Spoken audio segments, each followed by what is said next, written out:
আসসালামু আলাইকুম। এবিসি আন্তর্জাতিক খবরে আপনাকে স্বাগতম। শুরুতেই সংবাদ শিরোনাম, এরপরেই বিস্তারিত।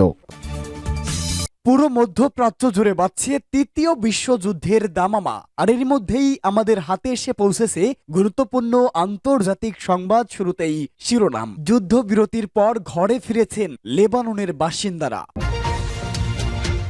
এরপরেই জানাবো, আবারও হামলা চালালে ইসরায়েলকে কঠোর জবাব দেওয়া হবে, হিজবুল্লাহর বিবৃতি। এদিকে কৃত্রিম ধর্ম তৈরির চেষ্টা করছে ডিজিটাল আন্দোলন, মন্তব্য এরদোয়ানের। পরেই জানাবো, ইসরায়েলি হুমকির মুখে ইরাকের প্রতি পূর্ণ সমর্থন নিশ্চিত ঘোষণা মুসলিম বিশ্বের। এবং সর্বশেষ জানাবো, ট্রাম্পের মন্ত্রিসভাকে বোমা মেরে উড়িয়ে দেওয়ার হুমকি।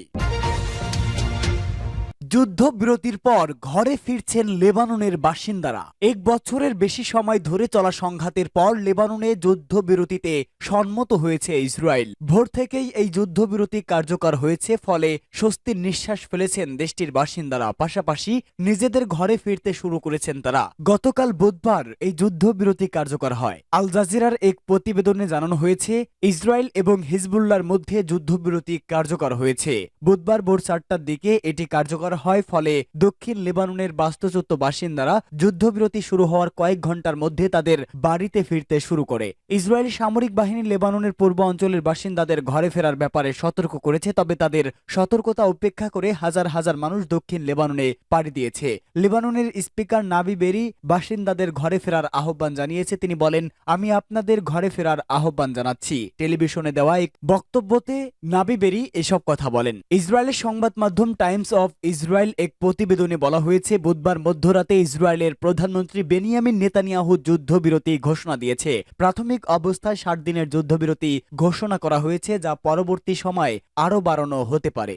আবার হামলা চালালে ইসরায়েলকে কঠোর জবাব দেয়া হবে, হিজবুল্লাহর বিবৃতি।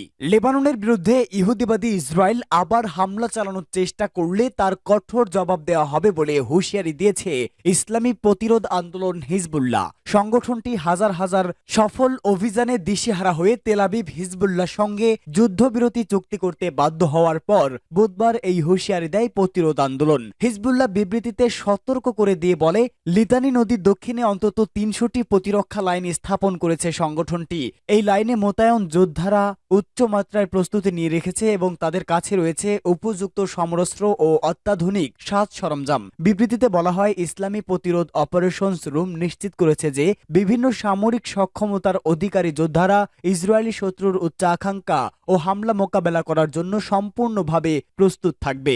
এতে আরও বলা হয়, হিজবুল্লাহ যোদ্ধাদের চোখ সীমান্তের ওপারে শত্রু বাহিনীর গতিবিধি এবং পশ্চাৎপসরণকে অনুসরণ করতে থাকবে এবং লেবাননের সার্বভৌমত্ব রক্ষা করার পাশাপাশি এদেশের জনগণের মর্যাদা ও সম্মানের স্বার্থে তাদের হাত সার্বক্ষণিক ট্রিগারে থাকবে। এর আগে আমেরিকার মধ্যস্থতায় মঙ্গলবার হিজবুল্লাহর সঙ্গে যুদ্ধবিরতি দিয়ে দক্ষিণ লেবানন থেকে সেনা প্রত্যাহার করতে সম্মত হয় ইহুদিবাদী ইসরায়েল। বুধবার সকাল থেকেই ওই যুদ্ধবিরতি কার্যকর হয়। 2 মাস মেয়াদী যুদ্ধবিরতি চুক্তিতে বলা হয়েছে, 60 দিনের অন্তর্বর্তী সময়সীমার মধ্যে ইসরায়েলি বাহিনী লেবাননের দক্ষিণ অঞ্চল থেকে সেনা প্রত্যাহার করে নেবে। সেখানে লেবাননের সরকার বাহিনী 5000 সেনা মোতায়েন থাকবে। 2023 সালের 7 অক্টোবর গাজা উপত্যকার উপর ভয়াবহ হামলা শুরু করে ইহুদিবাদী ইসরায়েল।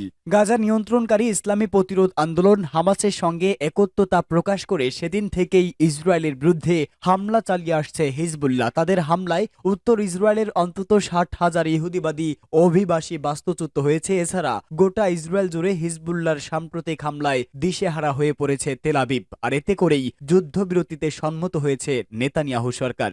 কৃত্রিম ধর্ম তৈরির চেষ্টা করছে ডিজিটাল আন্দোলন, বলছে এরদোয়ান। তুরস্কের president Recep Tayyip Erdogan digital প্রযুক্তি নির্ভর বিশ্বের পরিবর্তন নিয়ে সতর্ক করেছেন। তিনি বলেছেন, একটি নতুন কৃত্রিম ধর্ম প্রতিষ্ঠার প্রচেষ্টা চলছে, যা বিশেষ করে ইসলাম সহ সব আব্রাহামিক ধর্মকে ক্ষতিগ্রস্ত করার লক্ষ্যে ডিজিটাল আন্দোলন চালাচ্ছে। তিনি আঙ্কারায় 7ম ধর্মীয় কাউন্সিলে ভাষণ প্রদানকালে এই মন্তব্য করেন। খবর TRT ওয়ার্ল্ডের। এরদোয়ান বলেন, ডিজিটাল আন্দোলন কারণ ইসলাম সহ সব আব্রাহামিক ধর্মকে লক্ষ্যবস্তু বানিয়ে এবং দুর্বল করে একটি নতুন ধর্ম প্রতিষ্ঠার চেষ্টা করছে। তিনি মুসলিম মূল্যবোধ রক্ষায় ডিজিটাল বিশ্বাস ব্যবস্থার বিরুদ্ধে জরুরি পদক্ষেপ গ্রহণের আহ্বান জানান। এরদোয়ান বলেন, সব মুসলিম মূল্যবোধকে ডিজিটাল বিশ্বাস ব্যবস্থার প্রভাব থেকে রক্ষা করতে দ্রুত ব্যবস্থা নেওয়া প্রয়োজন। ধর্মীয় পরিষদ ও ডিজিটাল বিশ্বের প্রভাব নিয়ে আলোচনা করতে তুরস্কে 2 দিনের আয়োজন আনুষ্ঠানিক হয়েছে। এতে ইসলামী পণ্ডিত, ডিজিটাল কন্টেন্ট নির্মাতা,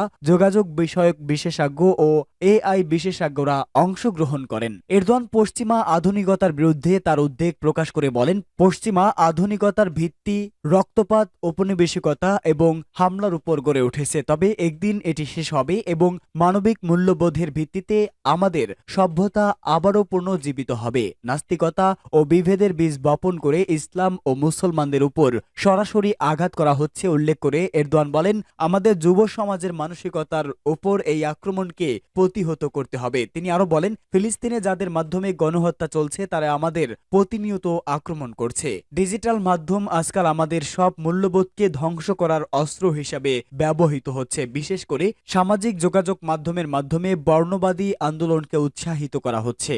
ইসরায়েলি হুমকির মুখে ইরাকের প্রতি নিশ্চিত সমর্থন ঘোষণা। ইহুদিবাদী ইসরায়েল ইরাকের বিরুদ্ধে হামলা চালানোর বিষয়ে যে সমস্ত হুমকি দিচ্ছে তার বিরুদ্ধে বাগদাদের প্রতি নিশ্চিত সমর্থনের কথা ঘোষণা করেছে মুসলিম বিশ্ব।